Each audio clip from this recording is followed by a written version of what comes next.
Hello दोस्तों, नमस्कार। Education guide channel में आपका स्वागत है। दोस्तों, आज हम इस वीडियो में 15 से 16 अगस्त 2020 से छत्तीसगढ़ डेली करंट अफेयर संबंधित जितने भी महत्वपूर्ण क्वेश्चन बन सकते हैं, सारे क्वेश्चन के बारे में डिटेल से डिस्कस करेंगे और हर क्वेश्चन से संबंधित इंपॉर्टेंट फैक्ट मैं आपको बताऊंगा। तो आप वीडियो को पूरा ध्यान से देखिए। आज का पीडीएफ आप हमारे टेलीग्राम चैनल से जुड़कर डाउनलोड कर सकते हैं। टेलीग्राम चैनल का लिंक वीडियो के डिस्क्रिप्शन में दे रखा हूँ, वहाँ से आप हमारे टेलीग्राम चैनल से जुड़ सकते हैं। तो दोस्तों, चलिए करंट अफेयर सेशन का हमारा पहला क्वेश्चन है, हाल ही में छत्तीसगढ़ के कितने जिलों में खादी ग्राम उद्योग बोर्ड के नवीन भंडार स्थापित किया जाएगा? इसका सही आंसर है ऑप्शन थर्ड। छत्तीसगढ़ के 3 जिलों में खादी ग्राम उद्योग बोर्ड के नवीन भंडार स्थापित किया जाएगा। क्वेश्चन का स्पष्टीकरण देखते हैं। गांव को लोगों को रोजगार देने 3 जिलों में बनाए जाएंगे ग्राम उद्योग प्रक्षेत्र। छत्तीसगढ़ के दुर्ग और कोंडा गांव तथा सुकमा जिले में ग्राम उद्योग को बढ़ावा देने के लिए नए प्रक्षेत्र बनाए जाएंगे। ग्राम उद्योग की नवनियुक्त चेयरमैन राजेंद्र तिवारी ने विभागीय अधिकारियों की बैठक लेकर विभागीय कामकाज की समीक्षा की। इनके लिए शासन द्वारा 3 करोड़ 5 लाख रुपए का अनुदान किया गया। इन इकाइयों के माध्यम से 1500 से अधिक लोगों को सीधे रोजगार उपलब्ध कराया जा रहा है। उन्हें खादी और ग्राम उद्योग सामग्री, ऑनलाइन मार्केटिंग एवं मोबाइल ऐप के बारे में भी जानकारी दी और कहा कि दुर्ग और अंबिकापुर और रायगढ़ जिलों में ग्राम उद्योग बोर्ड, दोस्तों जो खादी ग्राम उद्योग बोर्ड का नवीन भंडार स्थापित किया जाएगा। दोस्तों, इस क्वेश्चन का यहाँ पर है, इतने फैक्ट है, आप इस फैक्ट को आप याद रखिए। यहाँ पर दुर्ग, अंबिकापुर और रायगढ़ जिलों में खादी ग्राम उद्योग बोर्ड के नवीन भंडार स्थापित किए जाएंगे। छत्तीसगढ़ करंट अफेयर सेशन का हमारा अगला क्वेश्चन है, हाल ही में किसने हाथी से सुरक्षा निर्देशिका का विमोचन किया है? इसका सही आंसर है ऑप्शन 4। मोहम्मद अकबर ने हाथी से सुरक्षा निर्देशिका का विमोचन किया है। क्वेश्चन का स्पष्टीकरण देखते हैं। वन मंत्री श्री मोहम्मद अकबर ने आज राजधानी के शंकर नगर स्थित अपने निवास कार्यालय में जंगली हाथी से सुरक्षा निर्देशिका का विमोचन किया है। उन्होंने हाथियों से सुरक्षा और जन जागरूकता के लिए इस निर्देशिका के प्रकाशन पर वन विभाग और वसुंधरा प्राकृतिक संरक्षण समिति, दोस्तों इस जो पुस्तिका है उसका कौन कौन विकसित किया है? तो इसका वन विभाग और वसुंधरा प्राकृतिक संरक्षण समिति के संयुक्त प्रयास की सराहना करते हुए उन्हें बधाई और शुभकामनाएं दी।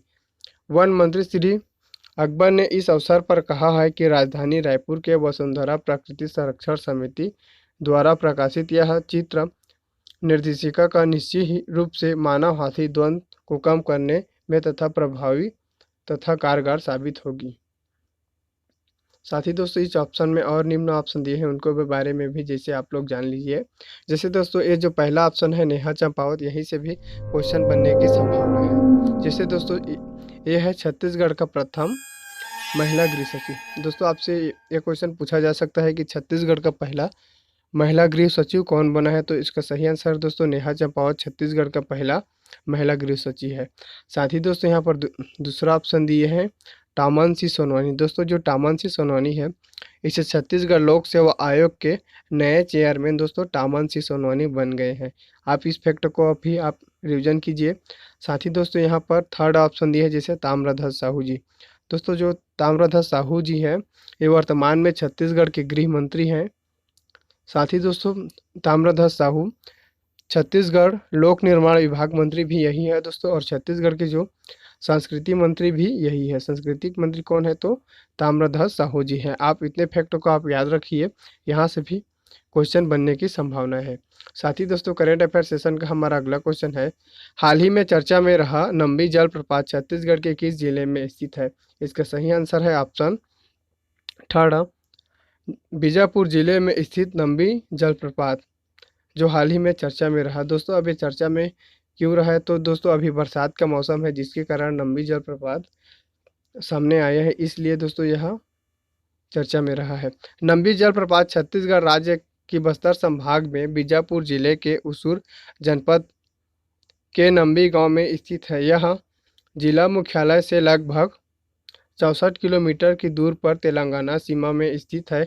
उसूर जनपद से लंबी महज 12 किलोमीटर दूरी पर स्थित है।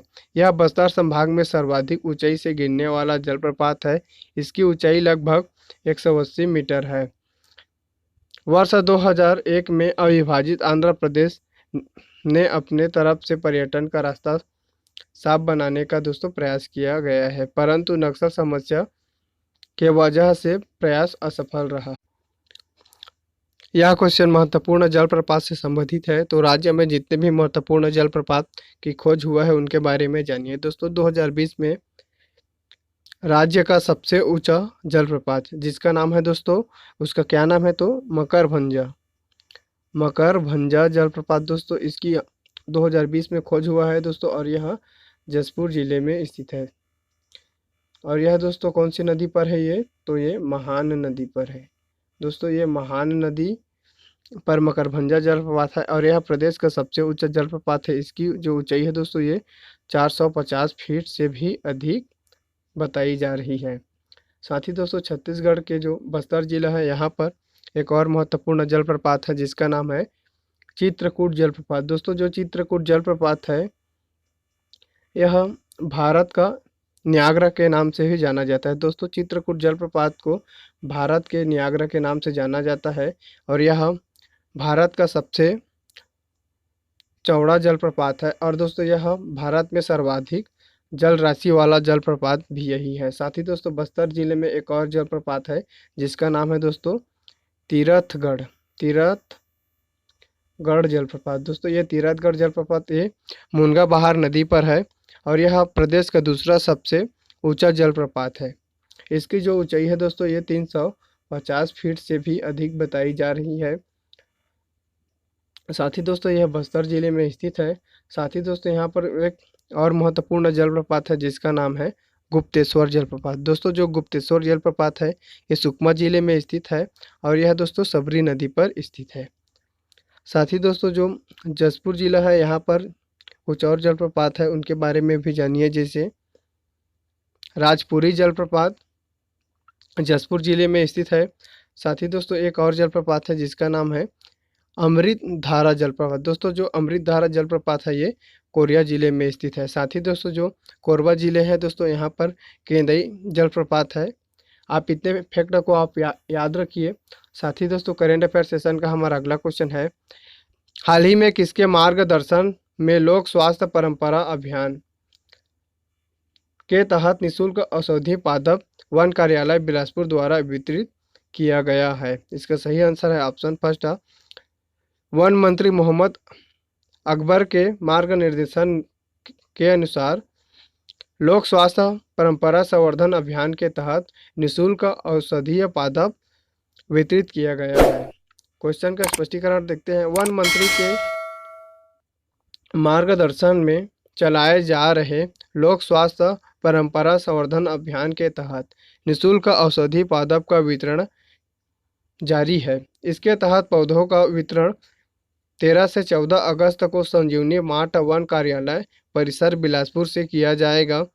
छत्तीसगढ़ राज्य वनौषधि पादप बोर्ड के मुख्य कार्यपालन अधिकारी JACS राव से प्राप्त जानकारी के अनुसार राज्य औषधीय पादप बोर्ड रायपुर वन विभाग और परंपरागत वनौषधि प्रशिक्षित वैद्य संघ छत्तीसगढ़ के संयुक्त तत्वाधान में लोक स्वास्थ्य परंपरा संवर्धन कार्यक्रम चलाया जा रहा है। इसके तहत महत्वपूर्ण औषधि पौधों को लोगों को निःशुल्क वितरण दिया जा रहा है। अब दोस्तों इस क्वेश्चन में महत्वपूर्ण निम्न ऑप्शन दिए हैं उनके बारे में जानिए। दोस्तों यहाँ पर अगला ऑप्शन दिए है जैसे TSU। दोस्तों जो TSU है ये छत्तीसगढ़ के पंचायत एवं ग्रामीण विकास मंत्री कौन है, तो छत्तीसगढ़ का पंचायत और ग्रामीण विकास मंत्री TS सिंहदेव है और यह दोस्तों छत्तीसगढ़ का चिकित्सा मंत्री भी यही है। साथ ही दोस्तों यहाँ पर अगला ऑप्शन दिए जैसे अनिला भेड़िया।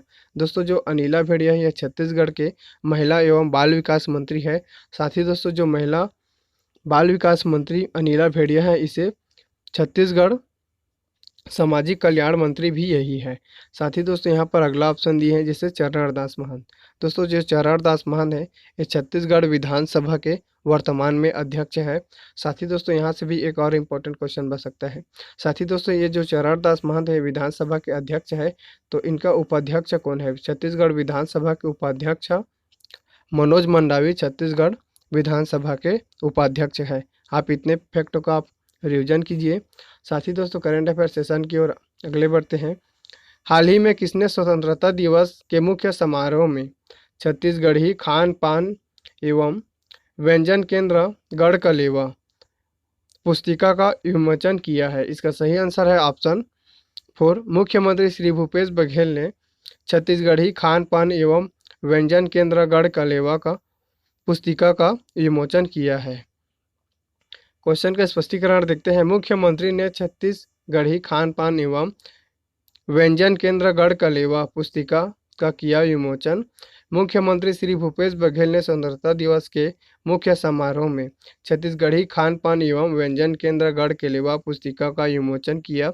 पुस्तिका में छत्तीसगढ़ के सभी जिला मुख्यालयों में गढ़कलेवा शुरू करने का कार्य योजना तथा छत्तीसगढ़ के विभिन्न व्यंजनों का उल्लेख किया गया है। साथ ही दोस्तों यह जो क्वेश्चन है इनसे भी कुछ इंपॉर्टेंट फैक्ट बनते हैं, उनको भी आप रिवीजन कीजिए। जैसे दोस्तों यहाँ पर जैसे अजय सिंह नाम दिख गया, तो यहाँ से आपको फटाक से आपको रिवीजन करना है। जैसे दोस्तों अजय सिंह है, इसे छत्तीसगढ़ राज्य योजना आयोग के पुनः उपाध्यक्ष नियुक्त किया गया है। दोस्तों जो छत्तीसगढ़ राज्य योजना आयोग के पुनः उपाध्यक्ष अजय सिंह को नियुक्त किया गया है दोस्तों। और छत्तीसगढ़ राज्य योजना आयोग के अध्यक्ष वर्तमान में दोस्तों मुख्यमंत्री श्री भूपेश बघेल हैं। साथ ही दोस्तों यहाँ पर अगला ऑप्शन दिए हैं जैसे आर.पी. मंडल। तो दोस्तों यहाँ से भी आपका क्वेश्चन बनता है। दोस्तों वर्तमान में छत्तीसगढ़ का मुख्य सचिव आर.पी. मंडल जी हैं। और दोस्तों यहाँ से भी एक इम्पोर्टेंट क्वेश्चन पूछा जा सकता है। जैसे दोस्तों छत्तीसगढ़ का प्रथम मुख्य सचिव कौन है? तो दोस्तों छत्तीसगढ़ का प्रथम मुख्य सचिव अरुण शर्मा। अरुण शर्मा छत्तीसगढ़ का प्रथम मुख्य सचिव है, आप इसे याद रखिए। साथ ही दोस्तों यहाँ पर अगला ऑप्शन दिया है जैसे सुब्रत साहू। दोस्तों जो सुब्रत साहू है, इसे वर्तमान में छत्तीसगढ़ के जितने भी विद्युत कंपनियां हैं उनके अध्यक्ष नियुक्त किया गया है दोस्तों। और साथ ही जो सुब्रत साहू है, ये मुख्यमंत्री श्री भूपेश बघेल के अपर मुख्य सचिव भी यही है। साथ ही दोस्तों यहाँ पर अगला ऑप्शन दिए हैं जैसे देखिए यहाँ पर भूपेश बघेल। दोस्तों जो भूपेश बघेल है, यही दोस्तों जो छत्तीसगढ़ी खान पान और व्यंजन केंद्र गढ़कलेवा पुस्तिका का विमोचन किया है। साथ ही दोस्तों मुख्यमंत्री श्री भूपेश बघेल को छत्तीसगढ़ राज्य ओलंपिक संघ के अध्यक्ष भी इन्हें नियुक्त किया गया है। साथ ही दोस्तों मुख्यमंत्री श्री भूपेश बघेल को छत्तीसगढ़ राज्य टेनिस संघ के अध्यक्ष भी मुख्यमंत्री श्री भूपेश बघेल को नियुक्त किया है दोस्तों। छत्तीसगढ़ राज्य खेल विकास प्राधिकरण का अध्यक्ष भी दोस्तों मुख्यमंत्री श्री भूपेश बघेल है। और छत्तीसगढ़ राज्य खेल विकास प्राधिकरण के उपाध्यक्ष कौन है? तो इसका उपाध्यक्ष वर्तमान में खेल तथा युवा कल्याण मंत्री उमेश पटेल जी छत्तीसगढ़ राज्य खेल विकास प्राधिकरण के उपाध्यक्ष हैं। आप इतने फैक्टों को आप रिवीजन कीजिए। साथ ही दोस्तों करेंट अफेयर सेशन की ओर हम आगे बढ़ते हैं। यहाँ पर हमारा लास्ट क्वेश्चन है, हाल ही में किसने छत्तीसगढ़ी भाषा को प्राथमिकता से 8वीं अनुसूची में शामिल करने प्रधानमंत्री श्री नरेंद्र मोदी को पत्र लिखा है? दोस्तों इसका सही आंसर है ऑप्शन फर्स्ट। मुख्यमंत्री श्री भूपेश बघेल ने छत्तीसगढ़ी भाषा को 8वीं अनुसूची में शामिल करने के लिए प्रधानमंत्री श्री नरेंद्र मोदी को पत्र लिखा है। क्वेश्चन का स्पष्टीकरण देखते हैं। मुख्यमंत्री श्री भूपेश बघेल ने छत्तीसगढ़ी भाषा को प्राथमिकता से 8वीं अनुसूची में शामिल करने प्रधानमंत्री श्री नरेंद्र मोदी को पत्र लिखा। श्री बघेल ने श्री मोदी से आग्रह किया कि भारतीय गणतंत्र का 26वां राज्य छत्तीसगढ़ के गठन का यह 20वां वर्ष है, किंतु सांस्कृतिक दृष्टि से इस राज्य की पृथक पहचान का इतिहास अत्यंत प्राचीन है। छत्तीसगढ़ राज्य की भाषा छत्तीसगढ़ी का भी इतिहास है और यह विशेष उल्लेखनीय है कि छत्तीसगढ़ी का व्याकरण हीरालाल काव्योपाध्याय ने तैयार किया था, जिसका संपादन और अनुवाद प्रसिद्ध भाषा शास्त्री जॉर्ज ए. गियर्सन ने किया था, जो सन 1890 के journal of the Asiatic society of Bengal में प्रकाशित हुआ था। इस तरीक़ा से दोस्तों यहाँ पर मुख्यमंत्री श्री भूपेश बघेल ने जो छत्तीसगढ़ी भाषा है इन्हें संविधान के 8वीं अनुसूची में शामिल करने के लिए प्रधानमंत्री श्री नरेंद्र मोदी को पत्र लिखा है। छत्तीसगढ़ करेंट अफेयर सेशन का यह वीडियो आपको कैसा लगा, कमेंट बॉक्स में कमेंट करके ज़रूर बताइए। धन्यवाद।